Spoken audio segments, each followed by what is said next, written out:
Hey, what's up, everybody? Welcome to the Doorpreneur podcast. I'm your host, Tony LeBlanc, and today we're going to have a chat around how to conduct a rent roll review or an analysis. So, if we kind of step back and re-examine or review what the Doorpreneur is, so we're all about creating an unbelievable experience with our property management companies, then taking our management companies, incubating new services out of the management portfolio, and then taking that service finally to the general public. An example is maintenance. So obviously our worlds are surrounded by providing maintenance to the different properties that we manage. So how can you incubate a management company or a management service within your property management company, grow it, stabilize it, and then offer those services to the general public? Essentially, that's exactly what the Doorpreneur does. We just kind of do it over and over again with new services. So in order for anybody out there that has the aspirations to want to grow beyond their rent roll, the first place that you got to start is really by doing a rent roll analysis. And that really comes down to reviewing the expenses on all the properties that you manage, because there may be some situations to where you're not quite sure on what service you should start with. And that's kind of a question that I get asked all the time. It's like, I'm at this point where my management company is, we're doing fairly well. We're providing a great service. We have great clients. I'd like to be able to expand that. So typically they start by expanding their door count, which is fantastic. Should always be doing that, because there's always going to be an in and out, what we call our churn rate in the management world. So that always has to happen. A lot of other people will also start, or their secondary thing in terms of growing their door counts, they'll look at opening up second locations. I know that because I did that. That was my first move. We opened up our second location, and then we opened up a third location after that. So I know that that's also a fantastic route to be able to grow. But specifically today, we're going to talk about adding an additional service or additional component to the management company. So where do you all start with that? So again, it all comes back to the expenses and realizing where the money is going currently in your management operations. So the way that we did this, probably about 6-7 years ago, I'd say now, we basically printed out all the different expense sheets on all of our properties individually. And then we looked at them from a cumulative perspective. So it was like, okay, what are the top 3 areas that we're spending the most money for our portfolio? In our case, it was number 1 was maintenance. Number 2 was landscaping, snow removal services. And the third one was cleaning. Those completely outweighed anything else by far.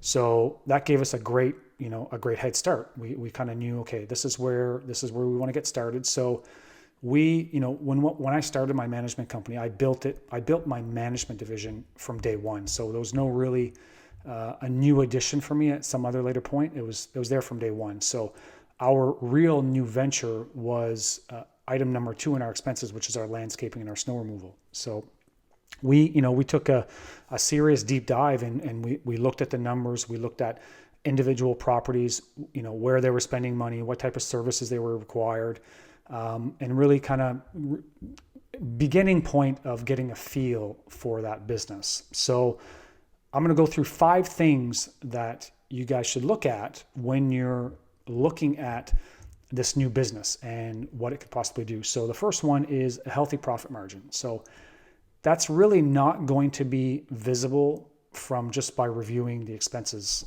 on your properties, on your rent roll, because at the end of the day, you don't know what that vendor is making. So really it's a matter of going out there and doing a bit of research, from the general public's perspective. It's like, okay, well, what are the operating costs on running this type of business? Go out there and ask different people that are doing those types of trades, what types of margins do they usually see in that industry? And I know from our research when we started this, we took a very different approach, and one that I have mixed emotions on, recommending to others, but it can be a great route. When we looked at creating our landscaping and our snow removal business, we immediately went to a franchise. So we bought a franchise. So we were not landscapers. We were not snow removal experts. We just, we knew a little bit about the business. We knew about managing the properties. We knew about managing the vendors. We knew what services needed to be done, but we really didn't know how to deliver those services and how to price them out. So we really wanted to partner with somebody out there that could provide us with that knowledge from day one. We didn't have 2 or 3 years to be able to go out and learn it. I was willing to invest and to pay the money up front to be able to get that education and to be able to have that support system behind me. So after a whole bunch of discussions with them, we found out exactly what the different margins were for the different services in the industry. And that really gave us the confidence to be able to pull a trigger, which we eventually did, about 6 months after we initiated contact with them. So profit margins, you gotta go into a business that has great margins. Don't waste your time doing anything else.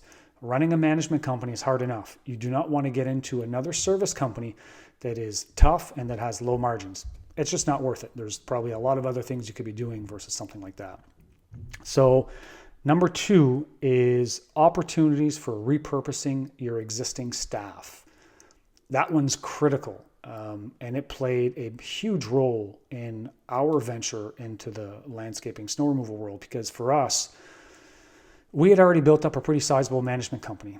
So we had already had the office infrastructure, I had the accounting staff, I had the administration staff, and I also had some of my maintenance workers that were able to do double duty if they needed.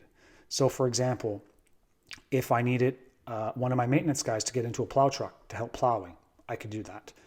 If I had to use one of my maintenance guys to go out and help with a big lawn installation job for a few hours, easy, could definitely do that. So there was a lot of opportunities for us to be able to reuse the staff between the two businesses. And of course, the bigger and more advanced you are in your management company journey, then the better off you're going to be when you're starting out all these other ventures, because you're going to have a lot of that infrastructure already built in. So number 3, a clear understanding of startup costs and where that money is going to come from and how it's going to be spent. So we're pretty spoiled in the property management business to where a startup of our industry is pretty low. You just don't need a whole lot of money to be able to start up a management company. When I first started, I invested in a website, I invested in some branding, and really after that, it was me hitting the ground looking for business. So it was more of sweat equity than really a cash type injection investment. We've made various investments throughout the years, but the real startup phase was pretty painless in terms of the management company. That can't be said for different service companies that you may be looking at. And my example is probably not the best one, because we probably chose the service or the company or the business that has the biggest upfront costs. We had a franchise fee to pay, and in the landscaping and snow removal business, you have gear, lots of gear and a lot of expensive gear. So, in hindsight, it depends, in certain, if it depends on what day you ask me. Sometimes I'm like, yeah, I love the business. And some days I'm like, yeah, I wish we would have did something different, or I wish we would have done things differently going into this. So you got to have a good understanding of startup costs, because you got to have the capital, you got to have access to it, and how it's going to be deployed. So rank that in terms of importance. So if you're cash poor, starting something like a landscaping company may or may not be the best bet. Maybe you want to go into something that's, like an appliance repair company, where essentially you just need a guy in a truck. Very simple, right? Number 4, so HR responsibilities. So this comes down to the structure of your partnership, if you have one. So for myself, when I started my management company, I started up by myself, but about 3 months in, I then recruited my partner that's still with me today. So, we're co-owners of the management company, and we're also co-owners of all the other services that we've started since. So when we started the landscaping company and the snow removal company, we had to make an immediate decision: who's going to run what, right? So we made the choice that, okay, I'm going to run the management side, and he's going to run with the snow removal and the lawn business. It was new to him, as exciting. It was something different for him to do. And I was, more than happy to take over the reins in where I was comfortable, and that was in the management business. So for us, it worked out really well. So for you guys that are out there that you're running your operations on your own and you're like a one-man show, or you just got yourself and a couple staff, then be very cautious in terms of what you're getting into, because starting out a new division, even though you're just incubating it within the management company at the start, it's going to require a lot of your attention, right? So it's going to require time, it's going to require attention, it's going to require money, all sorts of things. So don't put yourself in a situation to where you can't give a full effort on anything that you're doing. So if you start up this new service business and you're not able to put any effort into it because your head is completely always into the management side, well, that new addition service company is probably not going to do that well. And then vice versa. You don't want to give all of your attention to the new service company to where it's at the detriment of your management company. So it's a balancing act, and you gotta really watch yourself in that. So go into the situation with a clear mindset in terms of who's going to do what and what the roles and responsibilities are going to be. That was, again, we did that from day one. It was incredibly important because we understood the gravity of the situation. It's like, okay, we got a big management company with a lot of stuff going on. I know I can't run both on my own, and I know you can't run both on your own. So we got to figure out who's going to do what. Last but not least is the learning curve. So choosing a new service or a new company to start up, you got to take into consideration how much time it's going to take to learn that new operation. Again, when we started the management company, we had maintenance built in from day one. So it just rolled really well. When we got into the landscaping and the snow removal business, again, we took that shortcut by hiring or partnering with a franchise, right? So we were able to decrease the amount of time that it was going to take to be able to learn all these things. So as long as we put the initial hours up front to read the manuals and kind of get to know who we needed to talk to, we could literally always pick up the phone and have our account rep guiding us through various situations. So again, you want to go into something that you somewhat recognize. And that's where it's really awesome to be a property manager, because we're surrounded by these different trades all the time. So there's probably a high probability that you already have some knowledge or some intelligence or some education behind some of these different trades, right? It's cool because once you do one, there's a lot of skills that can be reused in doing all the other ones. Okay, so we started the management company, we did the landscaping thing, then we got into the cleaning, then we got into the sales, and all sorts of different things. And we got 2 other businesses that we're currently looking at buying now.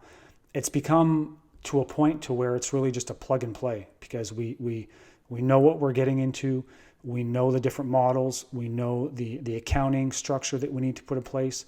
All these things now just kind of fall together quite seamlessly, and it's really exciting to be able to finally be able to reach that point, right? It really makes a complete transformation in your company. So if I'm going to recommend anything, pick something that has the shortest learning curve, so that you're not up all the time working your 10 hours a day in your management company and then working another 5-6 hours at home at night and in the mornings to learn this new business, right?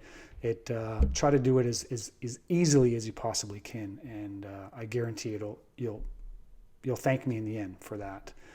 So those are kind of the 5 top things that I've put together that has really helped me kind of come to each one of these different situations on the different companies that we're looking at getting into, and really gives me a different perspective. So I hope that these will provide you some guidance and some value.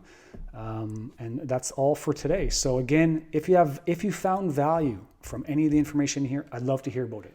Send me an email at tony@doorpreneur.com. I'd love to be able to connect. And if you got any questions, don't be shy. If you like this podcast, I'd love for you to be able to share this out with the property management population out there. Would love to get this in front of a lot more people, and rate, review, and I appreciate it. We'll see you soon. Cheers.